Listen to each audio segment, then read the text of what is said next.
the lighting is so good out here that I feel like I should do my video outside, but I can't because stuff's inside. So let's go inside and then I'll tell you what I'm on about. This can be semi like a wrap with me. Not like Homie G wrapping, but wrapping presents, because I wanted to talk to you kind of how I approached this birthday in lockdown and also kind of being a minimalist and what I ended up deciding to do. So I'll bring the presents over, I'll show you, and then I'll wrap them. So I get all my stuff together for you, and then I can talk to you about the birthday. All right? Does that sound like a good plan? Oh, you seem so far away. I might have to adjust you, so just hang tight. My daughter Beth is turning 5 on the 20th of October. And the way I kind of approach birthdays is I'd rather just talk to the child about what they want and then look through a whole bunch of different options, keep somewhat of a budget, and then get them what they want and not get a ton of things that are unnecessary. And I also look at everything thinking, am I likely to declutter it?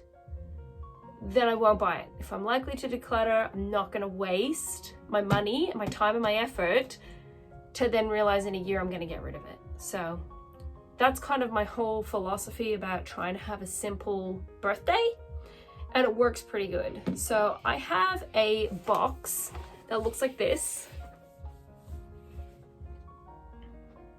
And in the box, it is separated by months. In the front, I have my address book. I have return address labels. And then separated month by month, I have cards. And I buy cards ahead of time. I usually buy them from the reject shop, so I never spend more than $2 on a card. And my husband draws a funny, like cartoony picture in each child's birthday card every year, and they're the only cards that we save. And this is the card that I bought for Beth. And they like, so because he draws the picture, we try to have one whole side that's like empty that he can draw a picture, and then the other side I obviously write the I love you child birthday message. And I just find that this box works really well. In the back part of the box, I keep wrapping papers. You would have seen this in another video of mine where I got a whole bunch of wrapping papers from an op shop. That's my little box. We keep everything contained in the one box, so it's got stamps, envelopes, cards, wrapping paper, did I say the address book? And then it's just easy, grab it and go. So I keep it all organized in there. So I have ordered for her some clothes that she actually needs.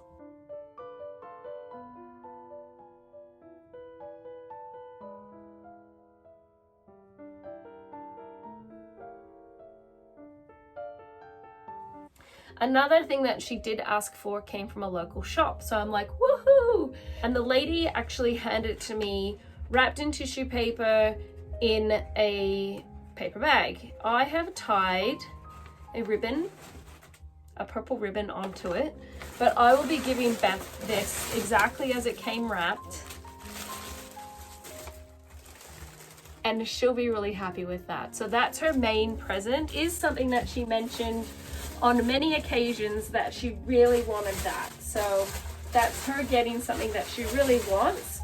Her sister Leah, that she plays with the most, actually has another doll that we got from the same shop. So I think that they will both be so excited that they each have a doll now that they can play with.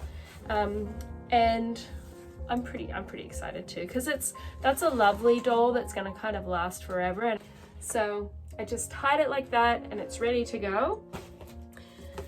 Another thing that I actually got was a book. We really love books. I have a little free library down the front of our house, which I've done videos about, but I like to collect books that really are gonna last and that everyone can enjoy. So I got this one, 101 Collective Nouns, and it has beautiful illustrations. It's hardcover, which is good. So they look like that. And so this is like two-pronged. Like you've got the beautiful pictures and learning. So I thought that was really good. I ended up actually getting all of Beth's presents, apart from the Target order, from the same local gift shop. So I bought Beth a puzzle that looks like this. And it's really beautiful. It's one of those like observation puzzles, and it comes with like the little floor poster. And this was like connected on the back with those like little sticky tabs. I got rid of them. You don't want to really give any frustration to a small child when they're opening presents. So I find that I kind of semi-open them. I'll leave these bits in the bag because that'll be easy enough to open quickly. But I got rid of the little plastic sticky things.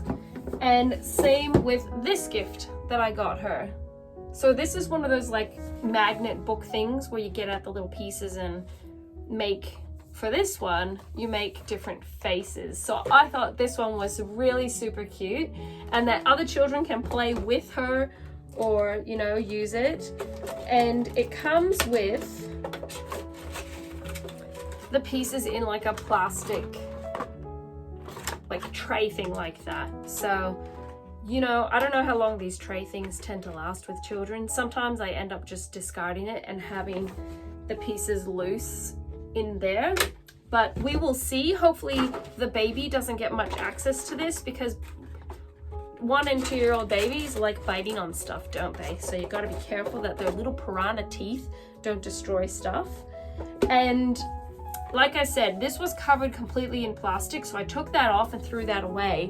But I was glad I opened it because when I opened it, there was advertising for other sets. This is a real killer sometimes for kids because kids see stuff and say, I want it. I just want it. And so if they're seeing like, oh, there's an animal book and oh, there's a princess one. I want. I've picked this one. So that's the one that Beth is getting. But I know she will be like, oh, can I have more? I would prefer my child to get the present, like the present, and then talk about it more, and then maybe we could look them up and then pick one, rather than the idea of more be planted in her head. So it's a pretty simple birthday. She's turning 5. She told us that she wants to have frogs in a pond, which is the green jelly with a little Freddo chocolate frog floating on top. She wants to have a cake with pink icing. And just, she said, the little cheese balls, which are cheese and bacon balls, and chips. So, like, honestly, this precious little girl, she just wants a really simple birthday, and she really just wants to spend time with her family. We will hang up our bunting and happy birthday sign, and we will sing happy birthday to her and tell her how wonderful and treasured she is. You know, slow living, pacing ourselves, not worrying about it, telling ourselves it'll work out and be okay is the name of my game. And yeah, you know, that's all I got. So I hope maybe that sort of prompted a few ideas in your head about maybe how you could do birthdays if you want to sort of scale back on things and not have so much excess and so much stuff to deal with. I feel pretty peaceful these days. I think my adjustment period between the time when we overconsumed to now felt really difficult because I was still way too concerned about what other people thought. And I just thought, just don't worry about it. Just get the presents that you feel are good and don't worry about it.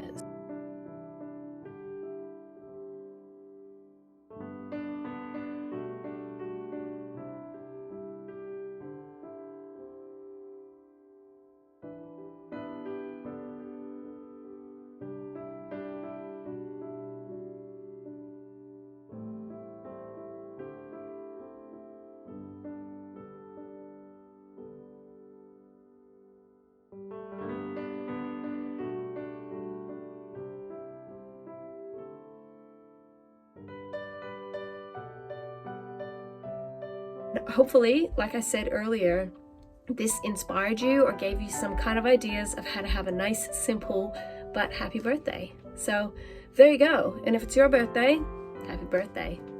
Bye. Birthdays are the best. Birthdays are the best. You love them? Mm-hmm. All right. Because you get very cool presents.